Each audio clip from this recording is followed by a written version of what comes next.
প্রাইমারিতে শুধু ৩২,০০০ নয় ৪২,০০০ প্রার্থীরাই আসতে পারে নজরে, এমনই কিন্তু আজকে দেখা গেল শুনানিতে। কলকাতা হাইকোর্টে আজ ২রা সেপ্টেম্বর ২০২৫ প্রাইমারি ৩২,০০০ টিচার বাতিল যে মামলা, সেই মামলার শুনানি হয়েছে, আপনারা জানেন। তো শুনানিতে ৩২,০০০ অপ্রশিক্ষিত প্রাথমিক শিক্ষকের চাকরি বাতিলের মামলাকে কেন্দ্র করে রাজ্য জুড়ে কিন্তু তোলপাড় সৃষ্টি হয়েছে। বিচারপতি তপব্রত চক্রবর্তীর নেতৃত্বে এই শুনানিতে ৪২,৯৪৯ জন শিক্ষকের নিয়োগ প্রক্রিয়া নিয়েও প্রশ্ন উঠেছে, যার মধ্যে প্রশিক্ষিত প্রার্থীরাও রয়েছেন।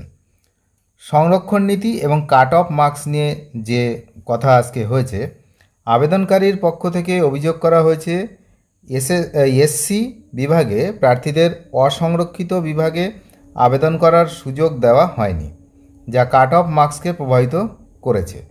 আদালত জানিয়েছে প্রার্থীদের যোগ্যতা অনুযায়ী বিভাগ নির্বিশেষে বিবেচনা করা উচিত। প্যানেল প্রকাশের বিতর্ক, সেটাও হয়েছে। নির্বাচিত প্রার্থীদের প্যানেল প্রকাশ না করা নিয়ে তীব্র বিতর্ক তৈরি হয়েছে। আবেদনকারীর দাবি কোনো প্যানেল প্রকাশ করা হয়নি, যদিও বোর্ডের পক্ষ থেকে জানানো হয়েছে যে প্যানেল দেওয়ালে টাঙিয়ে দেওয়া হয়েছিল। কিন্তু বিচারপতি উল্লেখ করেছেন নিয়মাবলীতে প্যানেল প্রকাশ করার বিষয়ে স্পষ্টভাবে কিছু বলা নেই। অ্যাপটিটিউড টেস্ট এবং ইন্টারভিউ প্রক্রিয়া নিয়েও কথা হয়েছে। অভিযোগ উঠেছে যে সমস্ত প্রার্থীর অ্যাপটিটিউড টেস্ট নেওয়া হয়নি এবং কিছু ইন্টারভিউয়ার দাবি করেছেন যে তারা সঠিক নির্দেশাবলী পাননি, তারা নির্দেশই পাননি অ্যাপটিটিউড টেস্ট নেওয়ার। আচ্ছা, দুর্নীতির অভিযোগ। আদালত আবেদনকারীদের যে দুর্নীতির সঙ্গে নির্দিষ্ট প্রার্থীদের যোগসূত্রের শক্তিশালী প্রমাণ দাখিল করতে বলেছে। প্রশ্ন তোলা হয়েছে যে একজন অংশগ্রহণকারী কিভাবে সরাসরি একটি দুর্নীতিগ্রস্ত নিয়োগ প্রক্রিয়ার সঙ্গে যুক্ত হতে পারে, এবং প্রশিক্ষিত প্রার্থীদের যে অন্তর্ভুক্তি, সেটা নিয়েও কথা হয়েছে। শুনানিতে একটি গুরুত্বপূর্ণ মোড় আসে যখন আদালত মন্তব্য করে যে যদি অপ্রশিক্ষিত প্রার্থীদের নিয়োগ প্রক্রিয়া ত্রুটিপূর্ণ হয়, তবে ১২,০০০ প্রশিক্ষিত প্রার্থীকেও তো একইভাবে প্রভাবিত করতে পারে। এর ফলে ৪২,৯৪৯টি চাকরি বাতিল হয়ে যাওয়ার আশঙ্কা তৈরি হয়েছে, এটা কিন্তু আদালত মন্তব্য করেছে।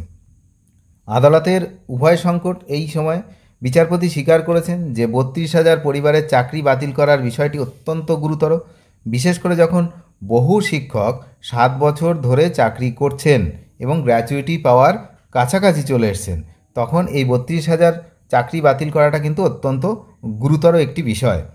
তো এই শুনানি সম্পূর্ণ নির্বাচন প্রক্রিয়া নতুন করে করার সম্ভাবনা এবং প্রশিক্ষিত এবং অপ্রশিক্ষিত উভয় শিক্ষকের উপর এর প্রভাব নিয়ে আলোচনার মাধ্যমে আজকে শেষ হয়েছে।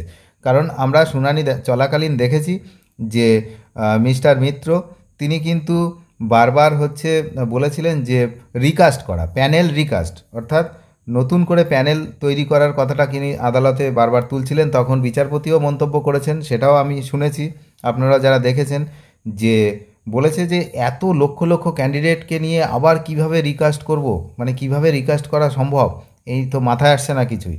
তো এরকম ঘটনা কিন্তু ঘটছে আদালতে।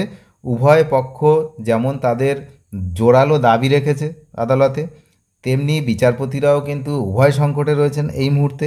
এখন দেখা যাক যে এই ৩২,০০০ মামলাটা শেষমেশ কোন পরিস্থিতিতে গিয়ে শেষ হয়। তো আপনারা জানেন যে পরবর্তী শুনানির ডেট আমি পূর্ববর্তী ভিডিওতেই বলা হয়ে গেছে। তো আবারও বলে দিচ্ছি যে এই মাসেরই কিন্তু আবার ১১ তারিখে আবার পরবর্তী শুনানি রয়েছে, অর্থাৎ সেপ্টেম্বরের ১১, ২০২৫ পরবর্তী শুনানির দিন ধার্য করা হয়েছে। তো সেই শুনানিতে আবার কি হয় সেদিকে আমরা নজর রাখছি। কিন্তু একটা বিষয় পরিষ্কার, যে সমস্ত রাজ্যবাসী অপেক্ষা করছে যে এর একটা নিষ্পত্তি। কিন্তু দিন দিন এই যে মামলাটি আরও জটিল থেকে জটিলতর জায়গায় পৌঁছে যাচ্ছে, তার কারণ এতগুলো ক্যান ফাইল হয়েছে। আপনারা জানেন যে আজ পর্যন্ত ক্যান ফাইলের সংখ্যা ১০৯, যখন ভিডিও বানাচ্ছি তখন ১০৯, তারপরে দেখা গেল কয়েক ঘন্টার মধ্যে ওটা আরও বেড়ে যেতে পারে বা কালকের মধ্যে আবার বাড়তে পারে। এতগুলো ক্যান ফাইল হয়েছে এবং সেই ক্যানগুলো এখনও সব অ্যাপ্রুভ হয়নি। তো এই সব বিষয় রয়েছে যেগুলো মামলাটিকে কিন্তু আরও দীর্ঘ থেকে দীর্ঘতর করছে। এবার হিয়ারিং চলছে, হিয়ারিংয়ের পর হিয়ারিং, ডেটের পর ডেট চলছে। আপনারা জানেন কবে এর শেষ হবে এখনই কিন্তু বলা সম্ভব নয়। তবে এই মুহূর্তে বিষয়টা যে একটি উভয় সংকটের পরিস্থিতিতে পৌঁছে আছে সেটা কিন্তু বিচারপতির মন্তব্যে স্পষ্ট। অনেক ধন্যবাদ শেষ পর্যন্ত দেখার জন্য। নিয়মিত আপডেট পেতে চ্যানেলটিকে সাবস্ক্রাইব করে সঙ্গে থাকবেন। Thank you.